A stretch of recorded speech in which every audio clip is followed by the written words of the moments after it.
बिस्मिल्लाहिर्रहमानिर्रहीम। अस्सलाम वालेकुम। क्या हाल है मेरे तमाम दोस्तों का? मैं अल्हम्दुलिल्लाह ठीक हूँ। और जनाब आज दिन है इतवार का। शहजाद साहब चले गए हैं गाँव, तो मैं बाहर उनको सी ऑफ करने के लिए निकली थी। तो मैंने कहा चलें थोड़ी सी वीडियो बनाते हैं लॉन की। यहाँ पे ये हमारा पुदीना है। तो लीमू जो है वो काफ़ी लगे हुए थे, लेकिन हमने तोड़ तोड़ के लीमू पानी बना बना के पी लिया। अभी तो मुझे तो कोई भी नज़र नहीं आ रहा। ये देखें एक तो है यहाँ पे, ये देखें इस तरह अंदर अंदर लगे हुए हैं, आप लोगों को नज़र आ रहे होंगे।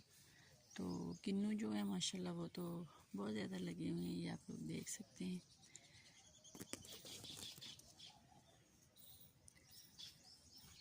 इसी तरह माशाल्लाह ये पौधा भरा हुआ है। अल्लाह पाक नज़र बद से बचाए, माशाल्लाह ज़रूर पढ़िएगा। तो एक लीमू ये भी लगा हुआ है। अपनी दुआओं में याद रखें जनाब। गर्मी बहुत ज़्यादा है, हबस है, और बादल कभी आ जाते हैं, बारिश हो नहीं रही। तो अपनी दुआओं में याद रखना। अल्लाह हाफिज़।